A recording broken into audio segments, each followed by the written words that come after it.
do. And it's going to be on Cursed Hollow. Let's just make sure that that's correct. Cursed Hollow it is. Team Blank is going to be on the left-hand side. Nope. Team Blank is going to be on the right-hand side. Swap. There we go. King of Blade Alpha, get first pick, first ban. They're going to be blue. And as we go into the draft, Mr. Hilaeus, leave them a note so that you can actually get into the game. Roll. Okay, so we're going to get Hilaeus into the game with King of Blade Alpha. Looks like their first pick, first ban is going to be Uther. So Uther is out of it. Tyrande is going to be the return. Not really too much surprise on the Uther, to be honest. Tyrande, there we go. She's going to be banned out. He was an instrumental part of, I think, both victories last round. Yeah, Sheth. No, he was actually got 1 win, 1 loss, because it was Sheth playing him in game number 2. It was Matcha playing in game number 1. But the Divine Shield aspect is just way too powerful for a reset.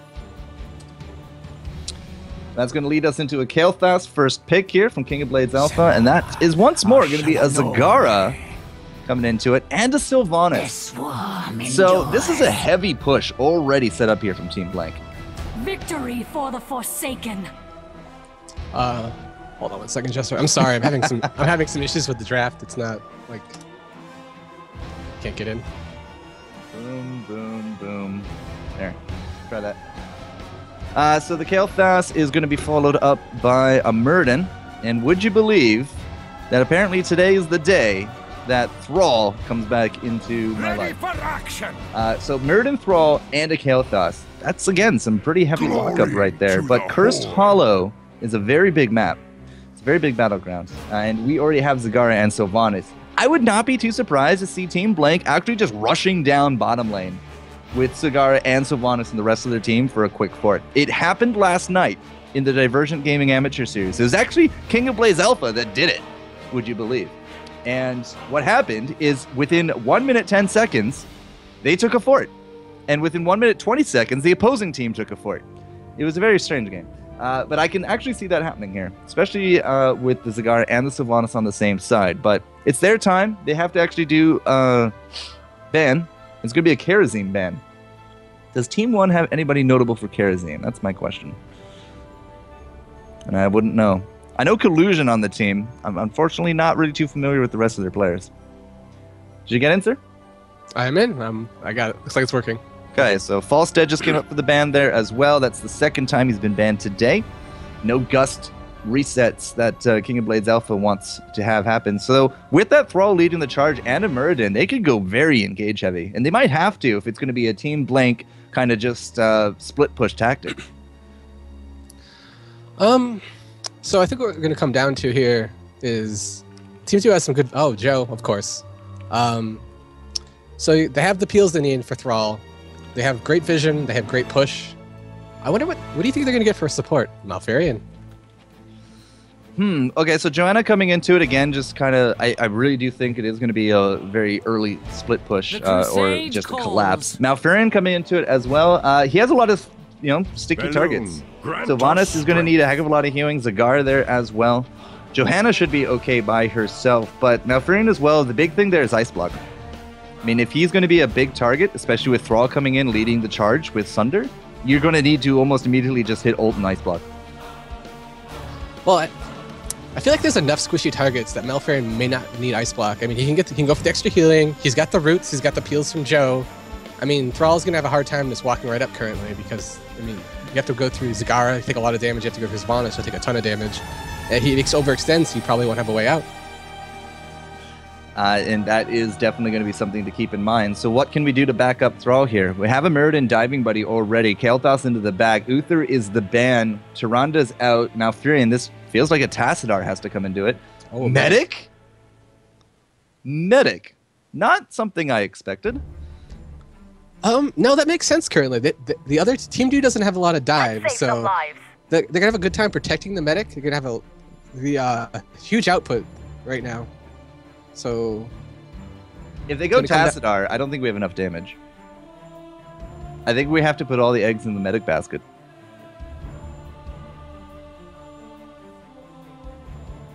If you want to be engage heavy, you need somebody else here to engage, like Sonya, for example.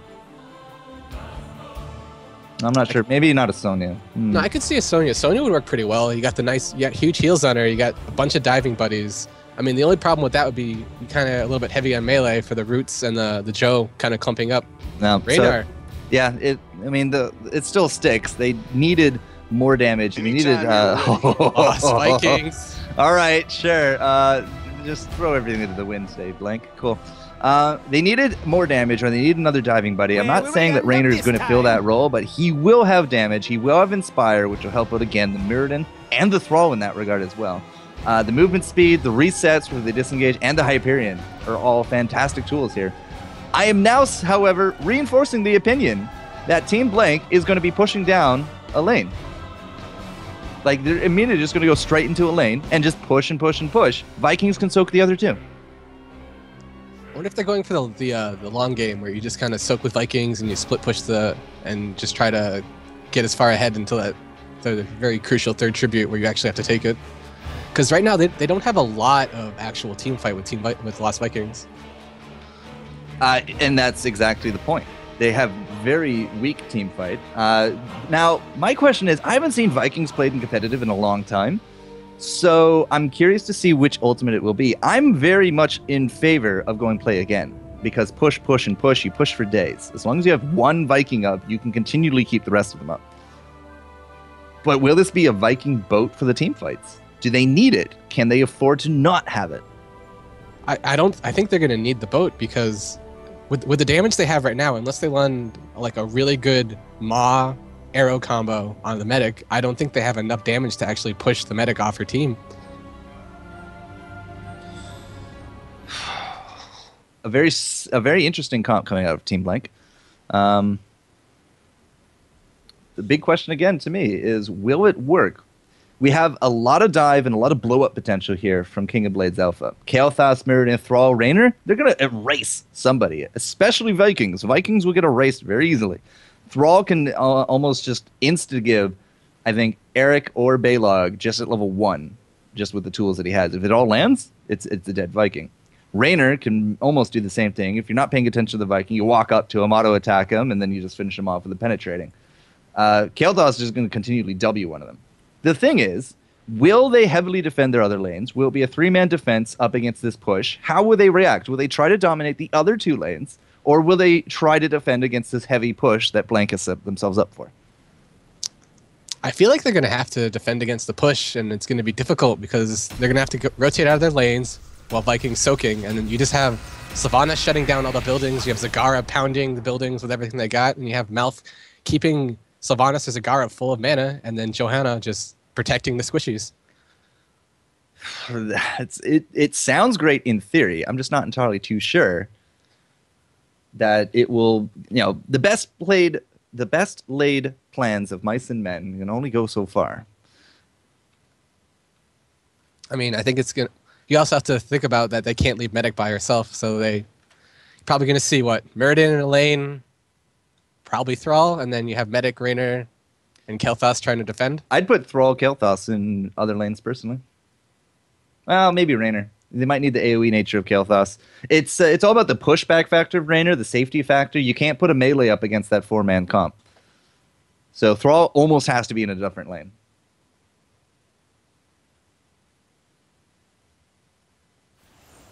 And here we go.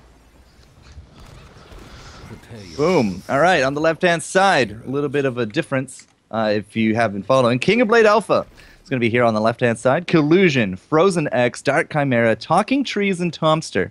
Collusion, I have been following, playing with, etc. since, I want to say Heroes of the Dorm. I think that's where I first met him. But the rest of them, I'm not entirely too sure. I know that they played last night in their amateur tournament. But these guys on the right-hand side, Hilaire, they really pack a punch. Oh, you got Argy on Zagara, Dan Lee on Sylvanas, Dahu on Johanna, Matra on Malfurion, and we have a triple shot up top. Triple shot. All right, so, obviously it's not going to be the mid lane, so this is what we're going to be answering with. King of Blade Alpha take 1 tower. We're going to be taking another, but it's the same idea down south. They're using Araragi and the minions to tank it out. Not that they really need to. Sylvanas is right there with that piercing arrow, with the dark arrow, and 2 towers for 2. They do actually trade it out. Thrall's heading top, as we expected. He is going to go up against the double lane, which I think is perfect for him. Murden is not going to make shots Olaf go anywhere, but now, what can the 3-man defense crew do? Well, it was interesting enough. You actually had the mid fall a lot faster than bottom, but it looks like bottom's going to suffer a lot more because you got that Sylvanas locking out the fort, and you just got Murden trying to keep the Vikings at bay, and Thrall top also same thing.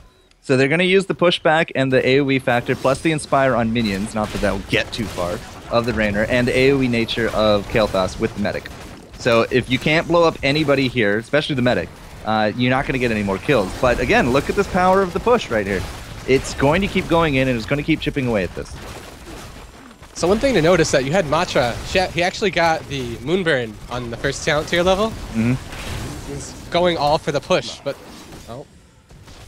Well, he's going to pay for it. He does actually go down. A nice gank coming in there from Collusion. Again, like, Olaf's not going to go anywhere. He's not going to be pushing. Tomster is actually pushing back up against Shot there as well. So Shot is getting the experience. He's not getting the orbs. And we do got the Viking bribe there as well. So, I mean, I've been here as the Vikings when you're basically sealed in your other 2 lanes. And if your bottom lane is just not going to be producing results, you have to switch it up.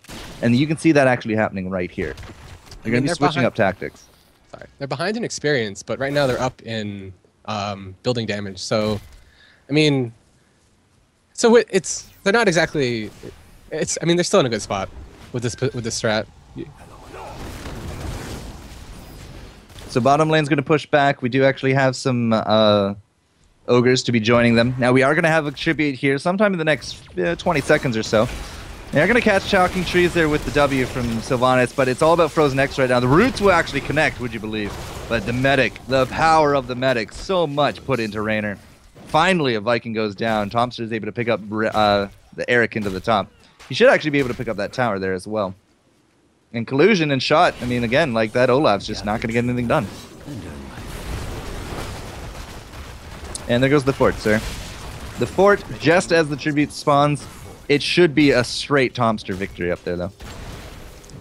They are behind in experience. Oh, there they are. They just caught up. Aragi and crew, they're going to be racing up to the top. Not entirely too sure they're going to take their time to kill Collusion. But Collusion's going to take his time to dismount 3 of them. Tomster's going to get it. Well, he's going to try to get it. They're going to pay for it with Veilog, but here comes Matra. And, well, it looks like we will actually have a fight over this tribute. There was not enough speed from Tomster to pick it up. You got Vikings soaking right now. I mean, Kael isn't there yet, so they kind of have to delay this out. Yeah, but remember, it's Vikings. They're not going to be coming to this tribute. It's going to be a numbers disadvantage for them. Just trying to delay as much as they can. Well, poke from this. Wow. Yeah. It's going to be back and forth. Like, there's so many entries into poking into this one. I'm actually a little surprised that we were able to poke this much. Vikings are soaking away, though. You are correct. Ragagi. Oh. And this could be it. Oh, we get a nice Moonfire from Matra there. Level 7 on both sides. Got spin to win. Actually, it's going to be Mercenary Lord for the Vikings. Didn't expect that one, but as I said, haven't seen him in a while. We have actually now had to pull back people to counter soak. I don't know why Medic caught the short straw into the bottom, but with no Medic up in the top lane, I don't think we can actually contest this anymore. Oh, this might be their way. I mean, right now they have 2 heroes out, and they only have 2 Vikings in those lanes, so they have numbers advantage top. All right, didn't quite get the stun combo there for Dan Lee for 3. He's going to live out. The tribute does actually go over to Team Blank, and now Tomster's going to take a heck of a lot of damage for his trouble. Roots is going to come down. Could that be the end of the orc? So very close. Illusion taking some damage, but of course he's murdered. Now we do got Frozen X, counter pushing into this mid. Shot with that Olaf again, just not really going to get much done.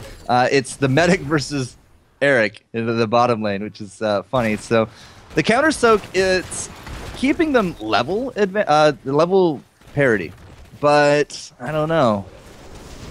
It just doesn't seem to be winning the experience race anymore. I mean, this whole time they're down a fort. Top got pushed pretty hard. The wall's gone. And like the Vikings is just getting orbs, and we'll see what happens late game. Is that bribe? Yes, that was bribe. Bride Control stack's Eric. down to 22. So Alt K, Control Alt K. There you go. Okay, so we got some bribe. That's going to be bottom lane, which is great for the tribute top because as you can see, Dark Chimera has to kind of just leave that lane. We got the 5-man collapse coming in, looking for this fort. If they get the fort, they will actually jump ahead in experience, but they're going to give up the tribute for it. And now with Mercenary Lord, with Shot actually empowering those bruisers, I don't think this gamble paid off at all. No, I think they're losing a lot. I mean, Shot's pushing really hard bottom. He's still pushing pretty hard top. And they're just stuck middle. We might see a Viking death here, though. Yeah, Shot. I Oh. think it'll be okay. Tomster wasn't able to get the feral rolls off. So. And it is the longboat raid. It is longboat raid. My is longboat. goodness. All right, so we're going to see them coming into it a little bit. Collusion is not going to be able to put up a defense top, especially with the 4-man there. So that's going to be another fort now going the way of Team Blank, and that's going to put them very close to level 11. And we do got 10 on both sides. Stim Drone for Raynor, very likely, coming out from that medic. We do got the Avatar, Phoenix, and Sundering, as expected. As you already mentioned, the Longboat Raid has come into it. There's the Tranquility, Wailing Arrow, Blessed Shield, Devouring Maw. So nothing else really too out of the ordinary here. Big Roots, Frozen X. Gonna have to get out of this one, and he will. Silence Arrow actually did go down. That's a pretty big deal right there. Looking for the stun on top of Daihu. They are able to get it. Do we not have that unstoppable? It doesn't look like it. Daihu is in the verge of going down, and that will finally be a kill here into this match. Oh, they didn't pay out very well for and they used up 2 ults and got nothing and basically just lost the fight. Can Dan Lee for 3 and Matcher actually take on a boss between the two of them? Well, here comes Araragi to help out. Now, they're up 2/3 of a curse. They don't really have to do too much about this tribute. You can see Shot, he's actually now condensing his Vikings. They're no longer useful bottom, it seems. Shot into the top has actually just been hiding in the bush for a while, so he hasn't really been pushing out either. Bosses are going down from both sides. Eventually, taking its time. But the Vikings, I think, are going to be kind of roaming more together, at least when it comes to these tributes. They're going to have to use that Viking boat. So we have a boss top and we have a boss bottom. Top is going to have a little bit more advantage. They don't have a fort that's blocking it, and they have Vikings pushing with a much bigger wave than bottom. Yeah, that boss bottom. I mean, the wall is still up. Yeah. Shot's there as well. He's going to be able to just kind of knock it down. Shot is actually stationing all 3, so even if this push doesn't get to a keep, it very well, it probably will get to a keep, though, between Dan Lee and Zagara. Although they have to kind of act now. But if they get too close to it, they get sundered, they get jumped on. They'd much rather just take a curse. Vikings are not going to be part of this fight. There's no boat. They're too spread out. That bottom boss isn't going to get a fort. Shot. Olaf is going to be the man. Nope. Oh, not a man today. Daihu's now caught. He's going to get rooted out. Thompson's on top of him. No heals. There's the sundering. 1 and 2. Wow. Really good Maw. Keeping him alive. Ooh. If he didn't mount right there, he would have actually went down to Talking Trees as well. Shot still can't get this tribute. Dan Lee's now running for him. The combined might of the 5 of King of Blades Alpha will actually get them this tribute if this goes on too much longer. You can see Shot. He's trying to collapse. He's bringing up that. He's bringing up the Vikings, but he's already lost Baylog. He's about to lose Olaf too if he's not too careful. Yep, they got the tribute into the back. Hyperion's going to go out. There's the boat. Boat will actually take down the Raynor. Might even take down Collusion here as well. Landing the damage on top of Talking Trees. Nah, it's a 2-man Viking boat, remember. Not a 3-man. Yeah, there's no sundering. There's 1 stun there from Collusion. I think that should be it. 2-2 for tributes. We're going to go all the way to it. Number 5 before we see a curse. Medic heals. Very strong there. Kept Collusion alive. And the towers are down. All right, so what do those bosses end up doing? 1 tower top versus... I think it actually did get the fort, or at least it allowed the creep wave to get the fort bottom. So... I don't know. It's still a little bit of an advantage going away Team Blank. Shot's Vikings are definitely hit or miss, though, right now. I feel like his rotations are a little bit too slow right now. Like, he could have used that Viking boat a tiny bit earlier. Well, if he had a 3-man Viking in it, would have definitely been better. I'm going to have to play around with Merklord. Apparently, that's kind of the standard now for high elo, for high MMR heroes. I'm going to have to try that out. I think it's a pretty cool idea. So tribute's up, and it doesn't look like we can actually do anything about it. Like the positioning here is just way too blue-centric. I mean, look at that medic all the way in the back, completely protected. Oh, grenade from Eric, and that's gonna be Olaf too. You can't jump out of that. That's a curse. Oh, so close there from Daihu. Doesn't quite stop it. Level 13 to 14. Now we got that curse going. 2 Vikings down. And no play again. So the shot's just gonna run into the back. Johanna's gonna die for her trouble. She didn't get rooted, but got more than enough to take her down. So the only notable thing is Shot right now he's pushing the keep wall bottom with one of his Vikings. Yeah, that's all he can do. He's just trying to empower those mercenaries. Which again, fantastic idea. I have nothing against it. That mid is just not going to be counter pushing whatsoever. With that curse down and the Hyperion, this should be a keep. Without question. Look how it's almost dead already. Now Shot's coming into it with 2 Vikings, but he still can't boat. Not unless he's about to suicide one of them. There goes Eric. Chain bombs are a mighty thing. That's going to be a maw into the back, but there's no follow-up. Well, okay, there's a wailing arrow. But a great grenade. I think that was a grenade from Dark Chimera. Just split the team apart. Now they will lose Thrall. He's a little bit too far forward, and they're going to lose Collusion there as well. Should be the end of it unless Daihu wants to throw out a shield that he doesn't actually have. So still, keep is down. Mission accomplished. Bottom lane. Look at Shot, though. Pushing in with those giants. He was able to take down that gate. They are only a level behind. I mean, they did lose the keep there. It's not ideal. They did get 2 kills out of it. They're going to push back a little bit here. Like mid. Looks like mid is going to fall. Very slow death, but yeah, there's nobody here to defend it whatsoever. Daihu can just tank it out. We got double mutas on it as well. Yeah, the minions should be able to do more than enough. So the big thing is keep is down versus 2 gates are down. Like the gate top and the gate bottom, if we get a boss pushing either way from blank and both bosses are ready to go, you can see top is going to be the priority. They go straight to keeps. It's not quite the same. Well, it's kind of the same for the top for Team Blank. They don't have a gate there, but their bottom gate is still fully loaded. So they'll have a slight advantage when it comes to the boss pushing here. Well, there's the top boss, and bottom boss is going to be picked up without much trouble there. Yeah, they just trade out. It's easy. Level Looks like 16 each. Finally hit those talents. So on the red team, we got the Brute expansion, obviously. Another Mutalisk or Hydra. Impatience and Virtue, which reduce cooldowns. That was fantastic grenade. Aragi pays that price. Ouch. Fantastic. Yeah. Cold Embrace for the vulnerability is the big one, I think, at level 16. Tenacious Roots are cool, but they're not the end-all, especially if you can't capitalize. And now with this, man advantage, you can see this bottom lane just tearing right into these towers. Shot is here with Vikings, but like they don't have a Zagara, they don't have a Maw. And the boss just walks right in. Oh my goodness. Top boss is kind of doing the same thing. It should actually get top keep. But could this be a game-winning push bottom? Without Cigar up, they don't really have enough to push them back. I mean, the Vikings are almost dead already. They got a... Okay, there's the boat. That's going to be the big guy here into the front. Sylvanas is down just before Zagara comes back up. The stuns on top of the boat. I mean, not exactly like stuns, game. but collusions on top of it. Like, there goes the Maw, and that's going to be game. Yeah, 100%. King of Blades Alpha coming out swinging against the team that just 2-0'd 2-Arc. Fantastic stuff. Blue team has won every game today. What's up with that? I don't know. I guess they do better on the drafting. I'm missing a graphic? 1, 2, 3. I don't have a Lieutenant Morales graphic, apparently, to put there. But let's pretend she's sitting beside Thrall in between Raynor. That's interesting. Where's my Lieutenant Morales graphic? All right, I'm making a note of that. Gonna look into that. So Vikings did not work.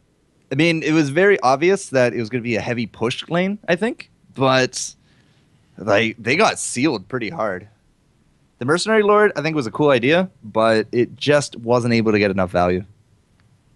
I think Vikings would have been better if they had more of like a team fight advantage. Because if you look at the game, we have 6 kills to 3. So there was, I mean, it looks like they got a lot of pushing, but it just wasn't enough. When they had to defend, when they had to actually engage, they didn't have enough offensive to push back that medic.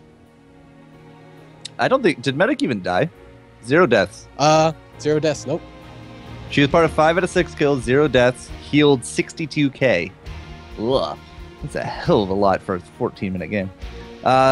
Talking Trees on Kael'thas also did not die. And Johanna, it was a very low kill game. 9 kills in 14 minutes isn't exactly a racing pulse of a game, but I don't know, man. Like, I think they put too many, like, they needed, if they wanted to do that, Zagara or Sylvanas, I think would have been enough. They didn't need both. I think they overcommitted, especially with Vikings at the end of it, because there's no way they could rebuff any kind of aggression. Yeah, and the longboat raid isn't what it used to be. It used to just tear up your team. Yeah, it's really not. Now, once you kill it, the Vikings are stunned. I mean, especially with KT there, you get a chain bomb and they just all die. You're not wrong, sir. You're not wrong.